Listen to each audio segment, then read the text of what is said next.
Good morning बच्चों। DNS online platform पे आपका स्वागत है। हम लोग मैथमेटिक्स को स्टडी करेंगे। बीएससी सेकेंड सेमेस्टर आपकी मैथमेटिक्स की क्लास चलेगी और इसमें 2 पार्ट है। आपकी सेकेंड सेमेस्टर में आपकी मैथमेटिक्स में 2 पार्ट हैं, उसमें पार्ट ए और पार्ट बी है। तो हम लोग पार्ट ए और पार्ट बी के बारे में डिस्कस करेंगे, लेकिन डिस्कस करने से पहले हम आपको अपने बारे में थोड़ी सी बता देते हैं।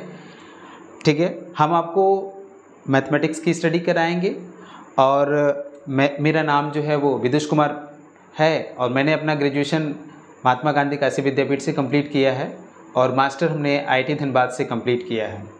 ठीक है बच्चों, तो ये तो हमारी बहुत छोटी सी जर्नी थी और भी इंट्रोडक्शन आपको बीच बीच में मिलता रहेगा। ऐसी बात थोड़ा ना है कि पहली बार ही हम आपको बता रहे हैं, बीच बीच में हम आपको बताते रहेंगे अपने बारे में। ठीक है, लेकिन जो हमारा मेन मोटो है आपसे जुड़ने का वो मैथमेटिक्स को लेकर है। मैथमेटिक्स के लिए आपके बारे में जो सोच है कि थोड़ी सी हार्ड है, कैसे कंप्लीट करेंगे, किस तरह से कंप्लीट करेंगे, एग्ज़ाम सर पे है, कैसे होगा, किस तरह से होगा, तो इन सारी चीज़ों का सलूशन हम आपके सामने लेकर आएंगे और हम लोग देखेंगे, बिल्कुल अच्छे तरीके से देखेंगे बच्चे, कि किस तरह से और किस ढंग से हम लोग बहुत ही अच्छे तरीके से इस पेपर को हम लोग अच्छे से कंप्लीट करेंगे। आपके जितने भी यूनिवर्सिटीज़ में जितने भी क्वेश्चन आते हैं, सारे क्वेश्चन का डिस्कशन एग्ज़ाम के पहले सारी चीज़ों को कंप्लीट करके आपका पूरा रिवीजन कराने का पूरा प्रयास रहेगा, जिससे कि आपको एग्ज़ाम में आपकी जो मार्किंग है, आपके जो अच्छे नंबर हैं वो आएँ। ऐसा इसलिए क्योंकि आगे आपके परसेंटेज देखे जाते हैं। अगर आपके परसेंटेज अच्छे हैं, ग्रेजुएशन में अगर आपके अच्छे परसेंटेज बन जाते हैं, तो आपके मास्टर्स में भी अच्छे परसेंटेज अगर हैं, तो फिर पीएचडी करने में आपको सरलता होती है और आगे की लाइनिंग जो प्रोफेसर लाइनिंग होता है उसमें भी आपको सरलता होगी। ठीक है, तो ये सब चीज़ें हम आपको बताते रहेंगे कि कैसे करना है, किस तरह करना है। लेकिन जो हम आपको बताएंगे कि हम लोग स्टडी करेंगे आपके, ठीक है, ये देखिए सिलेबस है आपका। इस सिलेबस में आपका पार्ट ए है, पार्ट ए, ठीक है, मैट्रिसेस एंड डिफरेंशियल इक्वेशन, इसी पार्ट को हम आपको पढ़ाएंगे। ठीक है ना, इसी पार्ट का हम डिस्कशन करेंगे। यही सारे पार्ट हैं आपके। जो पार्ट बी हैं वो भी आपको अच्छे से पढ़ाए जाएंगे, लेकिन पार्ट ए के बारे में हम आपसे डिस्कस करेंगे। ठीक है, ये आपके सिलेबस है, ये आपके पूरी जो भी बच्चे इस प्लेटफॉर्म पे जुड़े हैं, चाहे जिस भी यूनिवर्सिटीज़ में पढ़ते हों, लेकिन सभी का जो सिलेबस होता है ना, वो यही सिलेबस होता है। तो इसका मतलब क्या हुआ? इसका मतलब ये हुआ कि आप चाहे जिस भी यूनिवर्सिटी से पढ़ रहे हैं, अगर आप इसको पढ़ लेते हैं तो आपकी सारी चीज़ें हो जाएगा, क्योंकि सिलेबस भी आपका वही होता है। ठीक है, तो आपका देखिए, ये आपका है, आपका मैट्रिसेस एंड डिफरेंशियल इक्वेशन है, पार्ट ए है। और इसमें अगर आप देखेंगे तो सबसे पहला जो इस पार्ट ए में 2 पेपर होते हैं। आप देखेंगे ये जो 2 पार्ट हैं, ये जो पार्ट हैं आपके, ये पार्ट जो हैं आपके मैट्रिसेस के हैं। ठीक है, ये पार्ट जो हैं आपके मैट्रिसेस के हैं, जो कि आपने क्लास 12th में आपने पढ़ा होगा। मैट्रिसेस डिटरमिनेंट के बारे में अच्छे से पढ़ा होगा, नहीं भी पढ़ा होगा, अच्छे से नहीं भी पढ़ा होगा, फिर भी हम लोग डिस्कस करके इसको कंप्लीट करा देंगे। ठीक है, बहुत अच्छे से कंप्लीट कराएंगे। और आप देखिएगा, जो हम आपको बोल रहे हैं कि बहुत अच्छे से कंप्लीट कराएंगे, मैं आप लोगों के साथ जुड़ा ही रहूँगा। ऐसा तो है नहीं कि हम बोल के निकल जाएंगे, कराएंगे, आपको खुद ही समझ में आ जाएगी कि हम कैसे बताते हैं और किस तरह से बताते हैं। ठीक है ना, कि आपको कोई भी दिक्कत और कोई भी परेशानी नहीं होगी। आइए, एक पेपर तो ये हो गया आपका लीनियर अलजेब्रा, ठीक है ना, जिसको हम लोग बोलते हैं मैट्रिसेस। इसमें हम लोग इसके बारे में पूरी डिस्कशन करेंगे, जितना भी डिस्कशन है पूरा डिस्कशन करेंगे। और दूसरा जो पेपर होता है आपका डिफरेंशियल इक्वेशन, ठीक है ना, डिफरेंशियल इक्वेशन, ये भी आपका क्लास 12th का ही है, ये भी आपका क्लास 12th का ही है। तो दोनों क्लास 12th का है, लेकिन ये है आपका डिफरेंशियल इक्वेशन। और डिफरेंशियल इक्वेशन को हम लोग स्टडी करेंगे, लेकिन सबसे पहले जो हम लोग शुरुआत करेंगे वो हमारा इस पे शुरुआत करेंगे। ठीक है ना, इस पे शुरुआत करेंगे। आपके जितने भी क्वेरीज होने चाहिए वो इस पे होने चाहिए। ठीक है, तो इसमें अगर आप ध्यान से देखेंगे तो इसमें कुछ है नहीं, डिटेल सिलेबस हम लोग एक बार सिलेबस पे बहुत अच्छे से अपनी बातें कर भी लेंगे, लेकिन आज हम लोग थोड़ी सी इसको देखेंगे। देखिए क्या है, जो हम लोग रीडिंग करने जाएंगे उसके बारे में आपको बता देते हैं। ये है टाइप्स ऑफ मैट्रिसेस, माने मैट्रिक्स के टाइप्स हैं। फिर इसके बाद क्या है, elementary operation on matrix. Matrix पे हम लोग कौन कौन ऑपरेशन करते हैं। क्लास 12th में आपने जब इन्वर्स निकालना सीखा होगा, इन्वर्स निकालने के लिए आपने क्या करते हैं, रो ऑपरेशन और कॉलम ऑपरेशन का यूज करते हैं कि नहीं। तो वही वाला ऑपरेशन ये बता रहा है कि एलिमेंट्री ऑपरेशन और मैट्रिक्स। तो रो ऑपरेशन और कॉलम ऑपरेशन का ये होता है। और फिर जब रो ऑपरेशन और कॉलम ऑपरेशन का मैट्रिक्स निकाल के फिर हम लोग रैंक की बात करेंगे, ये आपका 12th में नहीं होता है, इस पे हम लोग बात करेंगे, ये अलग से आपको मिलेगा। और फिर इचेलॉन फॉर्म ऑफ मैट्रिक्स है, ये भी आपको 12th में नहीं मिलेगा, लेकिन यहाँ आपको मिलेगा। तो बहुत ज़्यादा हार्ड नहीं है बच्चा, ऐसा मत सोचिए कि बहुत ज़्यादा हार्ड है, बहुत ही सिंपल है, बस आपको थोड़ा सा बताने की ज़रूरत है कि कैसे क्या होगा, ठीक है। फिर नॉर्मल फॉर्म ऑफ मैट्रिक्स है, फिर इन्वर्स ऑफ, अच्छा इन्वर्स ऑफ मैट्रिक्स ये आपने भी देखा था, आप ये आपके उसमें रहा है, inverse of matrix by elementary operation. फिर इसके बाद क्या है, system of linear equation, homogeneous और नॉन होमोजीनियस है, ये भी आपने उसमें थोड़ा सा कम मतलब बता, एक ही चैप्टर था, क्वेश्चन भी उसमें थे लेकिन उतना डिटेल में नहीं थे, लेकिन यहाँ जो हम लोग स्टडी करेंगे पूरा डिटेल में स्टडी करेंगे, ठीक है ना। हाँ, विद इन टाइम भी कर लेंगे, आपके एग्जाम के पहले जो इतने भी सारी चीज़ें मैं आपको बता रहा हूँ उसको हम लोग एग्जाम के पहले और अच्छे तरीके से कर लेंगे, ठीक है। इसके बाद क्या है आपका थ्योरम्स ऑन कंसिस्टेंसी और सिस्टम ऑफ लीनियर इक्वेशन। तो कंसिस्टेंसी में वही है, मतलब कोई भी सिस्टम ऑफ लीनियर इक्वेशन है वो सोल्यूशन रखता है या नहीं रखता है, सोल्यूशन रखता है या नहीं रखता है, उसके बारे में हम लोग डिस्कस करेंगे, ठीक है ना। चलिए बहुत अच्छा, तो यही पार्ट पे हम लोग सबसे पहले डिस्कस करेंगे, और ये भी पार्ट आपका उसी पार्ट का है, ठीक है। इसमें भी आपका आइजन वैल्यू आइगन वेक्टर है, फिर कैले-मेल्टन थ्योरम है, ये सब चीज़ें आपको इंटर में नहीं मिला है पढ़ने के लिए। आपके लिए ये जो चीज़ें हैं ना, यहाँ से जो चीज़ें हैं एकदम पूरी तरीके से फ्रेश और न्यू टॉपिक होगा, मुझे भी आपको सिखाने में बहुत मज़ा आएगा, और विश्वास मानिए आप भी जब मुझसे सीखेंगे ना तो आपको भी बहुत इंजॉय आएगा, आपको बिल्कुल प्रेशर नहीं होगा कि हम मैथमेटिक्स भी पढ़ रहे हैं कि नहीं कर रहे हैं, ठीक है ना। और आपके जो सिलेबस हैं, आपके जो पेपर्स हैं वो अच्छे से कवर कराए जाएंगे, ठीक है। तो ये है आपके सारे। चलिए, तो अब इस टॉपिक के बारे में भी अगर हम देखेंगे, इस टॉपिक के भी बारे में अगर हम लोग देखेंगे बच्चा, तो देखिए ये जो आपका डिफरेंशियल इक्वेशन है इसमें भी हम लोग अच्छे से बात करेंगे, जब हम इसको स्टडी कराएंगे ना तो उस समय हम आपको बता देंगे, ठीक है, बहुत अच्छे से बताएंगे। सबसे पहले जब ये पेपर पढ़ाएंगे ना, तो ये पेपर जब हम आपको पढ़ाएंगे तो उस समय हम इसका डिटेल में डिस्कशन भी करवा देंगे आपसे, ठीक है। आइए हम लोग जिस चीज़ के हम लोग स्टार्टिंग ले रहे हैं, जिस चीज़ की हम लोग शुरुआत करने जा रहे हैं, वो आपका यही चैप्टर है, ठीक है। इस चैप्टर में हम लोग देखेंगे, आइए इस पर हम लोग डिस्कस कर लेते हैं एक बार, ठीक है। तो सबसे पहला जो आपका होता है, जो आपकी सबसे पहला ये आया कि सर मैट्रिक्स क्या होता है, ठीक है ना, मैट्रिक्स क्या होता है। तो मैट्रिक्स क्या होता है, आपसे भी अगर हम पूछेंगे तो मैट्रिक्स क्या होता है, तो आप बोलोगे कि सर जो मैट्रिक्स होता है माने किसी भी चीज़ को ऐसे और ऐसे लिख देना ही हमारा मैट्रिक्स कहलाता है, ऐसे आप बोल सकते हैं। लेकिन इसको थोड़ा सा हम आपको एग्जाम्पल के थ्रू बताएंगे, जो आप सोच रहे हैं बिल्कुल वही होता है, कुछ अलग नहीं होता है, लेकिन हम आपको थोड़ा सा एक एग्जाम्पल के थ्रू बताएंगे। जैसे मान लीजिए घर में एक फैमिली है, एक फैमिली होती है, ठीक है ना। इस फैमिली में, ठीक है ना, एक हफ्ते का जो उन्होंने मार्केट से जो भी चीज़ें खरीदा है उसका डिटेल में आपको बताता हूँ, कितना खरीदा है। जैसे मान लीजिए आप एक फैमिली में जैसे टी बनता है, तो टी एक वीक में कितना ये लोग यूज करते होंगे, मान लीजिए कितना लमसम 250 ग्राम, ठीक है ना, 250 ग्राम, या फिर ऐसे ले लीजिए, हाँ 250 ग्राम के ले लीजिए, ठीक है ना, 250 ग्राम के ले लीजिए, ठीक है। आइए ये टी हो गया। इसके बाद मान लीजिए क्या लेते हैं, ये जो ठीक है ना, इसके बाद ये एक मंथ की हम आपको डिटेल बता रहे हैं, एक मंथ, ठीक है ना, एक मंथ की बता रहे हैं 250, ठीक है। इसके बाद आप मान लीजिए क्या लेते हैं, शुगर लेते हैं, शुगर, ठीक है ना। तो शुगर कितना लेंगे, वो एक महीने में कितने वो खपत कर लेते हैं उसके बारे में बात करते हैं, ठीक है। शुगर की अगर बात करेंगे तो शुगर जो होता है वो आपका मान लीजिए वो लेते हैं 500, ठीक है ना। इसके बाद आपका मान लीजिए, फिर इसके बाद आपका आता है क्या, टी हो गया, शुगर हो गया, ठीक है। इसी को देख लीजिए, इतनी सी समझ में आ जाएगा आपको। ये आपका फर्स्ट वीक है, ठीक है, ये आपका फर्स्ट वीक। अब आप सेकेंड वीक में देखिए, सेकेंड वीक में तो सेकेंड वीक में आप इसको फर्स्ट वीक ना करके इसको आप ऐसा करिए कि इसको आप लीजिए 15 डेज, ठीक है ना, 15 डेज लीजिए, 15 डेज, और ये भी आपका 15 डेज का ही है, 15 डेज, ठीक है, 15 डेज।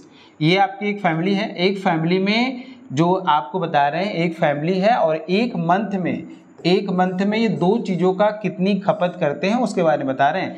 तो फर्स्ट 15 डेज में जो टी होता है वो 250 ग्राम ये खपत करते हैं, और जो शुगर होता है मान लीजिए 500 ग्राम का, और फिर अगले जो 15 डेज होता है उसमें फिर ये मान लीजिए 300, ठीक है, ग्राम का ये करते हैं, और ये जो शुगर करते हैं ये कितने में करते हैं, मान लीजिए 1 kg, 1 kg मतलब 1000 ग्राम होता है। ठीक है, तो इस तरह की डेटा माने किसी भी फैमिली में एक मंथ में टी है, शुगर है, तो टी जो होता है फर्स्ट 15 डेज में ये 250 ग्राम को इन्वेस्ट करते हैं, माने खर्च करते हैं, और अगले 15 डेज में ये 300 ग्राम खर्च करते हैं।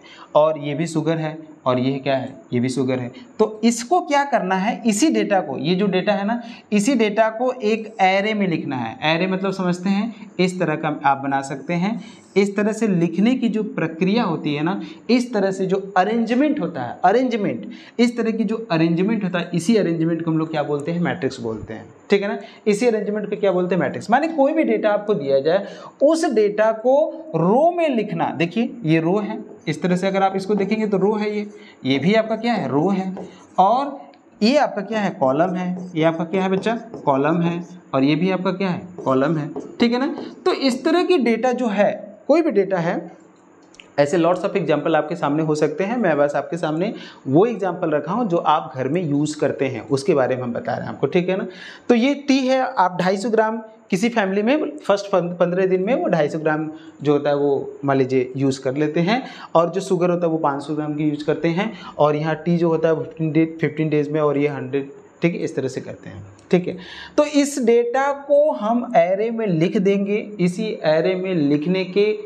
अरेंजमेंट को, इस तरह की जो अरेंजमेंट होता है, उसी अरेंजमेंट को हम क्या बोलते हैं, मैट्रिक्स बोलते हैं। ठीक है ना, उसी अरेंजमेंट क्या क्या बोलते हैं बच्चा, मैट्रिक्स बोलते हैं। तो मैट्रिक्स जब आप बोलोगे, ठीक है, तो ये आपका होता है रो। उस मैट्रिक्स में इस तरह की जो चीज़ें होती है उसको क्या बोलते हैं, रो बोलते हैं, और ऐसे, और जो खड़ी खड़ी जो होती है उसको बोलते हैं क्या, कॉलम बोलते हैं। ये आपने भी अच्छे से जाना होगा, आप जानते हैं इसमें।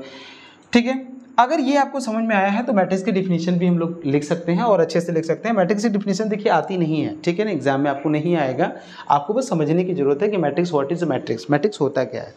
तो मैट्रिक्स यही होता है, किसी भी डेटा को, ठीक है, रो और कॉलम में अरेंजमेंट करने की तरीके को जो होता है वही बोलते हैं मैट्रिक्स। क्लियर है बच्चा, चलिए बहुत अच्छा। अगर आपको ये समझ में आया होगा तो अब हम बताने जा रहे हैं आपको ऑर्डर ऑफ अ मैट्रिक्स। ध्यान से देखिएगा, ऑर्डर ऑफ अ मैट्रिक्स, सारा जो खेल होता है ना वो इसी ऑर्डर पे ही डिपेंड होता है, ऑर्डर ऑफ अ मैट्रिक्स। अच्छा, ऑर्डर के पहले ना आप एक बार देख लीजिए नोटेशन, नोटेशन कैसे यूज करते हैं। नोटेशन, मैट्रिक्स का नोटेशन आपको दिखेगा, नोटेशन, नोटेशन मैट्रिक्स का देखिए नोटेशन कैसे यूज करते हैं, आप देखिए इसको अच्छे से देखिए। मैट्रिक्स का जो नोटेशन करते हैं हमेशा अल्फ़ाबेट से नोटेट करते हैं। अल्फ़ाबेट माने ABCD, और वो भी कैपिटल लेटर का यूज करेंगे, जब भी यूज करेंगे तो कैपिटल लेटर का नोटेशन, हमेशा कैपिटल लेटर का यूज करते हैं, कैपिटल लेटर का यूज करते हैं, हमेशा ऑलवेज कैपिटल लेटर का यूज करेंगे। ठीक है, और लिखने का तरीका क्या है, लिखने का तरीका ये है कि इसके ये जो एलिमेंट है ना, ये जो एलिमेंट है ना, ये इसके हम लोग मैट्रिक्स का एलिमेंट बोलते हैं। ये जो है ना इसको हम लोग क्या बोलते हैं, एलिमेंट बोलते हैं। मैट्रिक्स का क्या बोलते हैं, एलिमेंट। ठीक है ना, ये भी आपका मैट्रिक्स का क्या है, एलिमेंट है। तो ये जो सारा चीज़ है ना, ये सारा चीज़ आपका क्या है, एलिमेंट है। मैट्रिक्स का क्या है, ये एलिमेंट है। तो एलिमेंट का एड्रेस होता है, हर एलिमेंट का एड्रेस होता है। एड्रेस की बात करेंगे मतलब क्या, जैसे आपके घर का एड्रेस होता है, आप ये बोलोगे कि हमारा घर यहाँ से इतना किलोमीटर इससे ऐसे है। तो इसी तरीके से हर एक एलिमेंट का एड्रेस होता है। तो यहाँ जो एड्रेस है वो देखिए कैसे है, ये जो एलिमेंट है ना, ये एलिमेंट कैसे आप एड्रेस बोलेंगे, ध्यान से देखिएगा। एड्रेस का होना बहुत जरूरी है, क्योंकि मैट्रिक्स अगर आप रीडिंग कर रहे हैं और एड्रेस अगर आपको नहीं पता चल रहा है तो फिर आप मैट्रिक्स कैसे लिख पाएंगे। देखिए, तो मैट्रिक्स का ये एड्रेस है, कैसे देखिए, ये एलिमेंट पहले रो में है तो हम लिखेंगे पहला रो, ध्यान से देखिएगा, पहला रो है तो लिखेंगे 1, और फिर पहला कॉलम में भी है तो फिर लिखेंगे 1। समझ में आया, माने इसका एड्रेस क्या है, 1 1 है, इसका एड्रेस क्या है, 1 1 है, इसका एड्रेस क्या है, 1 1। आइए इसका एड्रेस देखिए, ये भी आपका क्या है, पहले रो में है तो हम लिखेंगे 1, और किस कॉलम में है, दूसरे कॉलम में है तो ये लिखेंगे दूसरा कॉलम, तो इसका एड्रेस 1 2, इसका एड्रेस क्या है, 1 2। इसका एड्रेस देखिए ये क्या है, फिर ये दूसरे रो में है। आप समझ रहे होंगे मैं आपको क्या बता रहा हूँ, आप खुद ही जजमेंट कर ले होंगे कि इसका एड्रेस क्या होगा। ये आपका दूसरा रो है, तो दूसरा रो मतलब क्या, अगर आप इसको ध्यान से देखेंगे तो दूसरा रो और फिर पहला कॉलम, बहुत अच्छा, पहला कॉलम। इसी तरीके से आप इसके बारे में बताइए क्या हो सकता है, हाँ सोच लीजिए, मैं लिख देता हूँ। ये आपका दूसरा रो है और दूसरा कॉलम है, दूसरा रो है और दूसरा कॉलम है, दूसरा रो और दूसरा कॉलम। तो हर मैट्रिक्स का एड्रेस होता है। मैं बोलूँगा बताओ 1 2 मतलब पहला रो और दूसरा कॉलम, पहला रो दूसरा कॉलम, तो आप बता सकते हो इसका एड्रेस क्या है, ठीक है ना। तो हर मैट्रिक्स का अगर आप देखोगे जनरल फॉर्म अगर आप देखोगे ना, तो लिखने का देखिए तरीका क्या होता है। अगर जनरल फॉर्म अगर आप लिखोगे ना 2x2 की अगर बात कर रहे हैं, चलिए, तो इसका मतलब अगर आप इसको देखोगे ना तो इसका एड्रेस देखिए ऐसे लिखा जाएगा। ए, मान लीजिए ए है, स्मॉल लेटर का यूज करते हैं ए, इसका एड्रेस क्या है 1 1। एलिमेंट को हमेशा स्मॉल लेटर से यूज करेंगे, एलिमेंट को हमेशा स्मॉल लेटर यूज करेंगे, और मैट्रिक्स को हमेशा कैपिटल लेटर का यूज करेंगे। मैट्रिक्स को हमेशा किससे, कैपिटल लेटर का यूज करेंगे, और एलिमेंट को स्मॉल लेटर से यूज करेंगे, ठीक है। ये क्या है, एड्रेस है। फिर A12 ध्यान से देखिएगा, इसका एड्रेस क्या है A12 माने पहला रो दूसरा कॉलम, ठीक है। फिर इसका एड्रेस देखिए A21, इसका और इसका आप देख सकते हैं A22 देख सकते हैं। तो आपको ये समझ में आया, हर एक मैट्रिक्स का एड्रेस होता है, ठीक है ना। हर एक मैट्रिक्स का एलिमेंट का एड्रेस होता है, हर एक मैट्रिक्स के एलिमेंट का एड्रेस होता है। ये आपको लिखने आना चाहिए, ठीक है ना। चलिए बहुत अच्छा।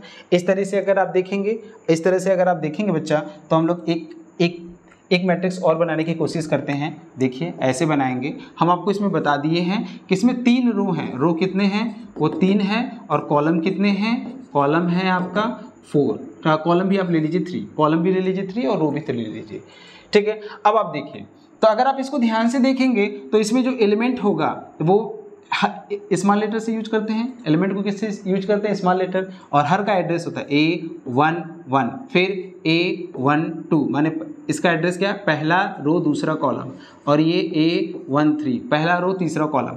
अब ये क्या होगा, सोचिए थोड़ा, हाँ ये दूसरा कॉलम होगा, दूसरा कॉलम पहला रो, दूसरा कॉलम पहला रो, बहुत अच्छा, ठीक है। सॉरी, दूसरा रो पहला कॉलम, और ये A22 माने दूसरा रो दूसरा कॉलम, और यहाँ से A23 माने दूसरा रो तीसरा कॉलम। हमेशा ध्यान रखिएगा, पहला जो होता है हमेशा रो को रिप्रेजेंट करेगा, और दूसरा जो होगा वो कॉलम को रिप्रेजेंट करेगा, ठीक है ना।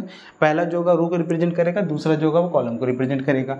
फिर आपका A31, A32 और A33 ये आपका होगा, ठीक है। और यहाँ आप देखिए ये आपका क्या है, इसमें कितने रो हैं, 3 रो हो गया, 1 रो 2 रो 3 रो, और कितने कॉलम हैं, 3 कॉलम हैं, ठीक है। तो 3 रो हैं और 3 कॉलम हैं, बहुत अच्छे।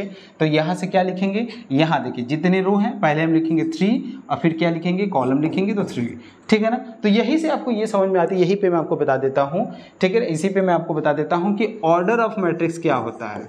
ऑर्डर ऑफ मैट्रिक्स बहुत ही छोटी टॉपिक है, बहुत ज़्यादा दिक्कत नहीं है। ऑर्डर ऑफ मैट्रिक्स, ठीक है ना। तो ऑर्डर ऑफ मैट्रिक्स का मतलब क्या होगा, रो, नंबर ऑफ रो, ठीक है ना, नंबर ऑफ रो, ठीक है, और ऐसे, और number of column, number of column, यही आपको करना। मल्टीप्लाई मत कर दीजिएगा, गलती हो जाएगा, मल्टीप्लाई नहीं करना है। तो इसका अगर आप ऑर्डर की बात करेंगे, इसके ऑर्डर की बात करेंगे, एग्जांपल में देख लीजिए, अगर मैंने लिखा है 1 2 3 4, ठीक है, तो आप इसका ऑर्डर बताइए। इसका ऑर्डर क्या होगा, कितने रो हैं इसमें, 2 रो हैं, 2 रो लिखिएगा।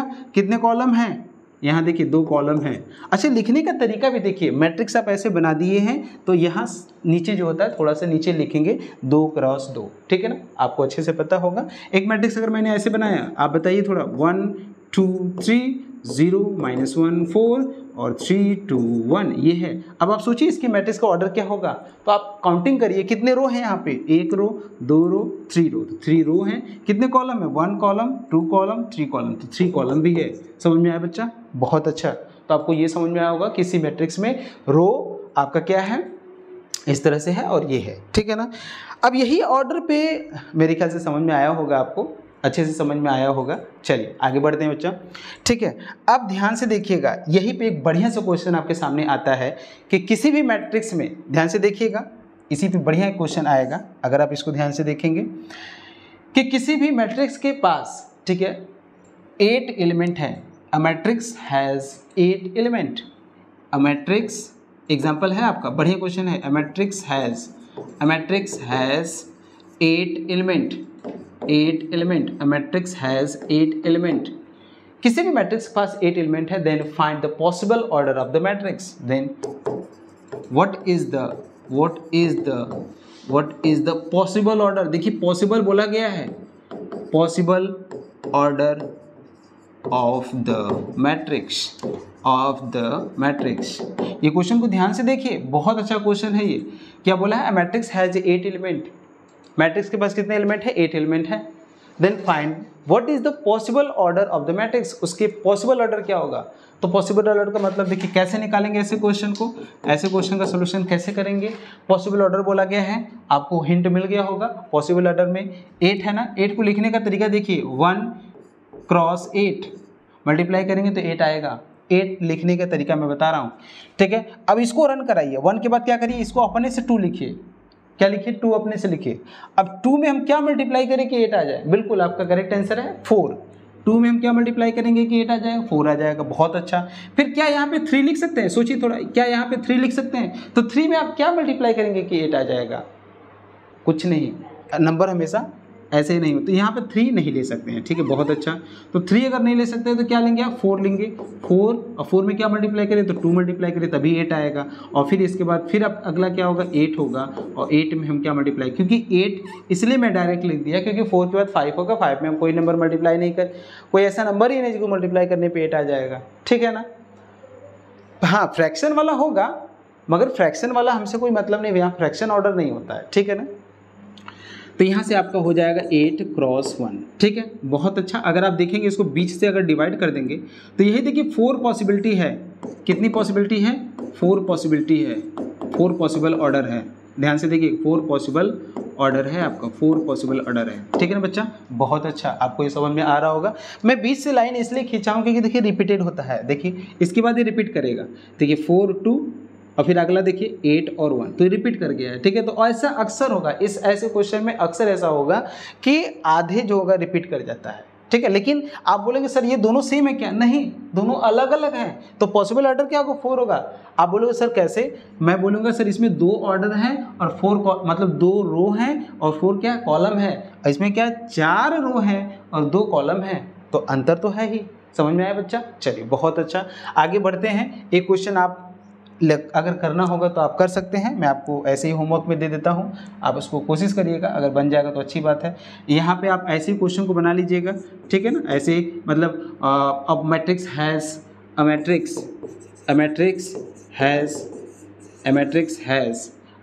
Has 9 element, a matrix has 9 element, then find possible order, find possible order, find possible order। ये क्वेश्चन आप करिएगा, ठीक है। बहुत अच्छा, आगे बढ़िए। ठीक है, तो हमने आपको क्या क्या अभी बताया? अभी हमने आपको ऑर्डर बताया, मैट्रिक्स पहले हमने आपको क्या बताया? मैट्रिक्स बताया, फिर क्या बताया? उसके एलिमेंट बताएं, फिर क्या बताया? उसको नोटेशन बताएं, और फिर हम लोगों ने आपको क्या बताया? ऑर्डर बताया। समझ में आया कि नहीं? चलिए बहुत अच्छा। एक क्वेश्चन है, MCQ टाइप का क्वेश्चन है, देखिए कैसे बनाएंगे आप, ठीक है। जैसे एक एग्जाम्पल है आपका, आप खुद सोचिएगा, आपको खुद बताना है 1 2 3 4 0 1 2 4, ये आपका है। Then what is the order? Then what is the order? what is the order? इसके ऑर्डर क्या है? बहुत अच्छा। what is the order of the matrix? what is the order of the matrix? इसके मैट्रिक्स को ऑर्डर क्या है? ध्यान से देखिए, मैं ऑप्शन दे रहा हूँ आपको, आप खुद सोचिएगा कि इसके क्या ऑप्शन होंगे, ठीक है। 2 क्रॉस 5, 4 क्रॉस 2, थर्ड है 2 क्रॉस 4, फोर्थ है 4 क्रॉस 4। सोचिए बच्चा, इसके ऑर्डर क्या है? क्वेश्चन बताइए कैसे करेंगे इसके। चलिए बहुत अच्छा, मैं ही बता देता हूँ। देख लीजिए इसमें कितने रो हैं? 1 रो 2 रो हैं, तो 2 वाला ऑप्शन देखिए, रो वाला, ये भी हो सकता है और ये भी हो सकता है, दोनों हो सकते हैं। अब आगे बढ़िए, कितने कॉलम है? 1 कॉलम 2 कॉलम 3 कॉलम 4 कॉलम, तो 4 कॉलम तो ये नहीं होगा, बिल्कुल ये नहीं होगा, ठीक है। और ये बिल्कुल ये हो जाएगा, तो ये सारे ऑप्शन गलत हो गए हैं, ठीक है। तो यही आपका ऑप्शन हो जाएगा। क्लियर है बच्चा? चलिए बहुत अच्छा, आइए और क्वेश्चन लगाते हैं इसका, ठीक है। आपसे बोलेगा 1 2 4 3, ये है। Then what is the order? What is the order? इसको ऑर्डर बताइए, order of the matrix, order of the matrix. इसका ऑर्डर क्या होगा बताइए, इसके ऑर्डर क्या होगा? इसका जो ऑर्डर होगा जानते हैं क्या होगा? इसका आंसर देखिए, कितने रो हैं इसमें? एक रो है, बहुत अच्छा। कितने कॉलम है? एक कॉलम, दो कॉलम, 3 कॉलम और ये 4 कॉलम। तो इसमें कितने हैं? 4। मल्टीप्लाई मत कर दीजिएगा, 4 × 1 = 4। ऑर्डर पूछा गया है तो ये आपका क्या है? ऑर्डर इसका क्या होगा? 1 × 4। इसका ऑर्डर क्या होगा? 1 × 4।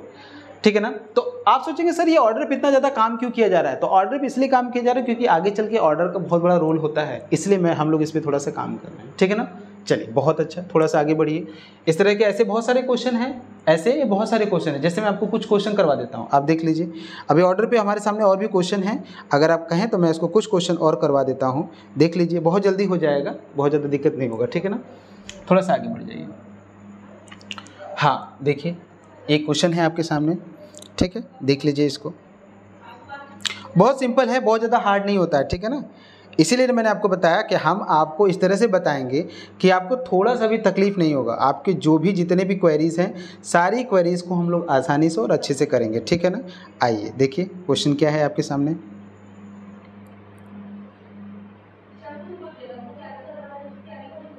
हाँ देखिए, find the order of the following matrix. Find the order, देखिए, find the order of the following matrix, of the following matrix. ठीक है, कुछ क्वेश्चन हैं, आप थोड़ा सा देखिए। स्टार्टिंग में बहुत तेज़ नहीं जाएंगे, ठीक है ना? बहुत तेज़ का मतलब क्या है? अभी थोड़ा सा नॉर्मल और अच्छे तरीके से देखिए इसको, फिर हम लोग अपनी स्पीड को खुद ही मेंटेन कर लेंगे। पहली बार है, आप भी सोचने लगेंगे अरे इतना तेज़ पढ़ा रहे हैं, तो बहुत ज़्यादा पहले आप देख लीजिए, ठीक है, फिर आपको समझ में आ जाएगा। ठीक है, जैसे पहला देखिए क्वेश्चन है आपका, पहला क्वेश्चन है आपका, पहले में पहला क्वेश्चन है 1 1 1 1। ठीक है, ये आपका पहला क्वेश्चन है। दूसरा क्वेश्चन देखिए, दूसरा क्वेश्चन है आपका, ठीक है, दूसरा क्वेश्चन है 1 A B और C है। और फिर इसके बाद यहाँ C नहीं है, 0 है। ठीक है, ये 0 है बच्चा। और फिर इसके बाद 0 C D 1 है। और यहाँ क्या है आपका 1 A, ठीक है, B 0। बच्चा आंसर सोच के रखिए, बस मैं लिख रहा हूँ, लिख के तुरंत आपसे पूछूंगा कि आंसर बताइए, इसका आंसर क्या होगा। ठीक है, थर्ड वाला क्वेश्चन देखिए, बढ़िया क्वेश्चन है थर्ड वाला। ठीक है,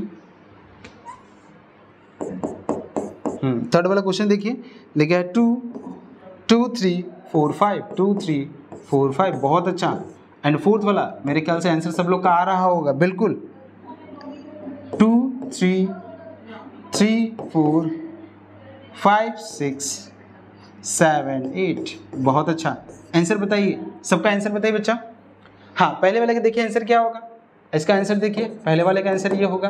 कितने रो हैं? एक ही रो है, बहुत अच्छा। कितने कॉलम हैं? 1 कॉलम, 2 कॉलम, 3 कॉलम, 4 कॉलम। तो यहाँ लिखेंगे क्या? 4 कॉलम है। ठीक है ना? बस कॉलम हमको काउंट करना है और ये करना है।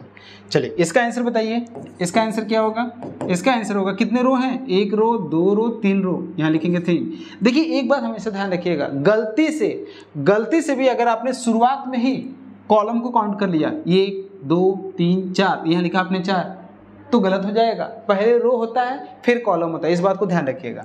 तो 3 रो हो गया। अब देखिए कॉलम कितने हैं? 4 कॉलम है, तो आपने 4 कॉलम कर लीजिए, तो ये 4 कॉलम हो गया। ठीक है ना?